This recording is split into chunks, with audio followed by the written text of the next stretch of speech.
It's noon on Broadway in New York. Dow still in a free fall, down 250. The big Democrat debate tonight, we break it all down, starting with Bernie Sanders. What I learned, one of the things that I think I learned on my trip, you know, as a socialist, the word socialism does not frighten me, and I think it's probably fair to say that the Nicaraguan government is primarily a socialist government. There he is, the front runner, not even a Democrat. And in some recently released tapes, everyone, the big craze today is how he's talking about, Fidel Castro did some good things. He had a learning brigade. Bernie Sanders is a socialist. These tapes are like 40 years old, okay? And he said, I'm not afraid of the term socialism. And while everybody's talking about Fidel Castro and Cuba, let's take a little look at another decades-long love affair that Bernie Sanders has with another dictator, one Daniel Ortega, strongman from Nicaragua, part of the whole Sandinista movement and everything else. Here's what Bernie had to say years ago about the nice socialists and Sandinistas. How do you find the sincerity of Sandinista leaders? I was impressed. I was impressed by Father Descoto because he is a very gentle, very loving man. Ortega is an impressive guy. Ernesto Cardenal is a funny-looking guy. He's gray hair. And he really does remind you of a hippie. Socialists? Impressive. He found them to be impressive. Daniel Ortega? Fine guy. Impressive guy. The other guy? Cool cat. He's a hippie. These are the people that Bernie Sanders looks up to. These are the people he wants to emulate. This is the socialism he wants to bring here to America. He says, they're very loving, very impressive, and they're hippies too, so they're cool. They're with it.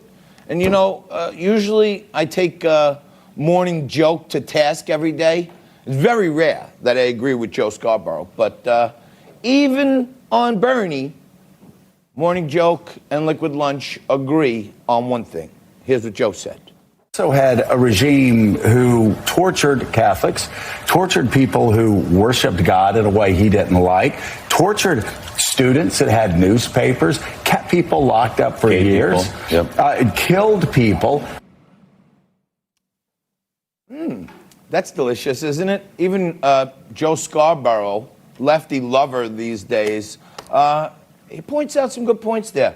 Aside from Bernie saying they're, very loving and impressive and they're like hippies, Joe Scarborough says they kill people. They persecute and kill Catholics and Christians. That's what they do over there. And if Bernie's saying himself that he's not afraid of socialism, he's down with it, and he likes, these people, they're impressive, they're hippies, if that's not enough to sell you on it, Daniel Ortega and his crew of Sandinistas were just recently sanctioned by our own government, the U.S. Treasury Department. Here's their release, and if you see what it says in there, President Ortega, Vice President Murillo, and members of the Inner Circle continue to engage in blatant corruption, violence, and violations of basic human rights. The corrupt Ortega regime has ignored the Nicaraguan people's calls for reform, including the freeing of political prisoners. He ignored that. Early, transparent elections. He ignored that too. So right here, right now, till today, these tapes that were recently leaked, they're like way old. But right now, till today, the same guys Bernie Sanders were talking about have been basically persecuting people, killing people, providing no human rights, okay? Basically corruptly pilfering all the money they can out of the country while their people are starving and they have no free press and any of that. But wait, stay right there, there's more. Stay right there.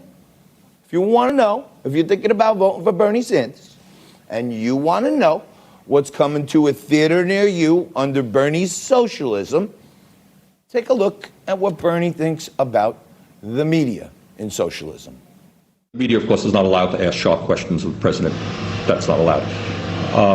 And, my point to Ortega is they are not getting their message of what they are trying to do out to the American people, and there's just no question about that.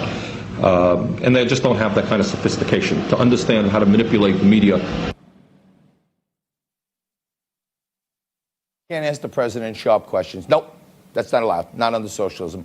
And these guys, they're great. You know, they're loving, they're impressive, they're hippies, they're all cool.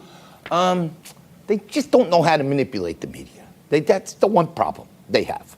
And Bernie was like giving them advice on that. Like when you want to run socialism and you want to repress your people and oppress your people and persecute people that you don't agree with their religious faiths, you got to manipulate the media. Okay? And if you think this guy, Daniel Ortega, is not listening to his buddy, his pal, his fellow hippie Bernie, take a look at this article, okay? And this is what Daniel Ortega is doing in Nicaragua now. To silence a newspaper, Nicaragua's government took away its paper and ink. The more immediate challenge for more than a year was that Daniel Ortega had barred La Presa from accessing two of the most essential ingredients to their newspaper, newsprint and ink. So if you're following along now, okay, Bernie's he's down with the socialists. They're fun-loving, they're oppressive, they're hippies, okay? They don't know how to manipulate the media just yet, and now they're kind of manipulating the media.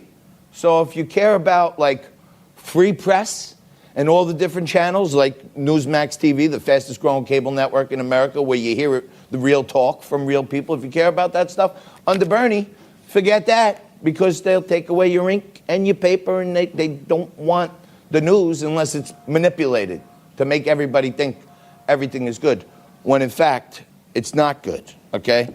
And, you know, we try to highlight violence against Trump folks, and Donald Trump Jr. is out tweeting about this all the time.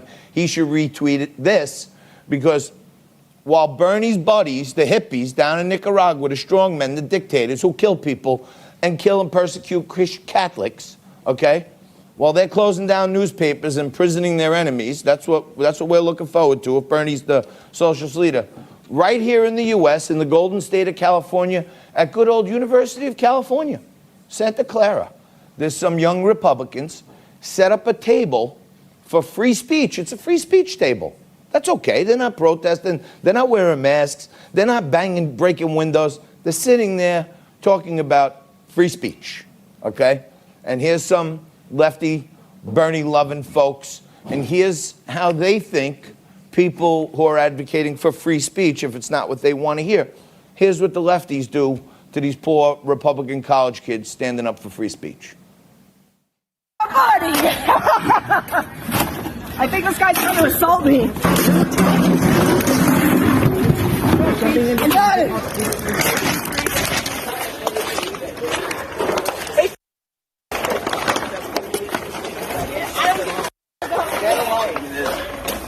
Get a life, honestly. You get a life. You get a life.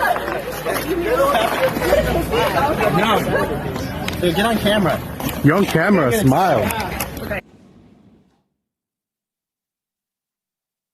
The whole idea of our democracy, First Amendment, freedom of speech, is exactly what socialism is against. And this is what Bernie Sanders has been for his whole life. And the one thing that his team is out there on all the channels saying, well, at least Bernie's consistent. He's authentic. That's what young people like about him. Listen and look. See what's happening. Bernie wants to make us a socialist country. His friends, like the guys in Nicaragua and Cuba, they don't want a free press. They don't want a free people. They want to oppress, repress, and they want to basically kill people who don't agree with them or throw them in jail. So as you're watching tonight, you may wonder about your next door neighbors, and if they're supporting Bernie, maybe they're not listening, and maybe they're not looking, and maybe they want one television channel, which is run by the state, like they have down in Nicaragua and also in Cuba. And fun shows like Liquid Lunch would never be able to get into your living room, like we do every single day, noon to 2, And you know what? We'll get into more of the presidential candidates later. They're duking it out. They're slugging it out. Tonight's the big debate, okay? And when you sum up Bernie Sanders, who's the leader of the pack right now, I got to hand it to my president, Donald Trump, because I think he put it perfectly. Schmuck.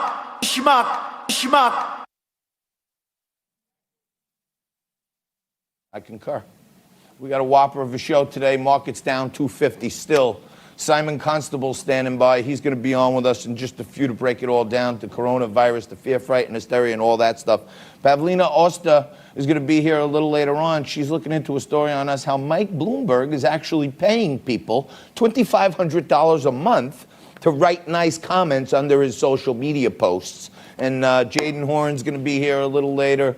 Clinical psychologist Jennifer Bork-Cuevas is going to be here and join us, talk about the victims of the Weinstein case now that there's a verdict. And my good buddy from the great state of Texas, James Dickey, is going to join us an hour or two, talk about what's going down there in the Lone Star State. And to wrap it up, Amy Tarkanian is going to be here. She's the former GOP chair of Nevada and part of the legendary Tarkanian family. You remember Tark the Shark, man. He used to fight on that towel. We'll talk to Amy about that and more. We'll take a quick break. More Liquid Lunch coming at you right after this. Simon Constable up next.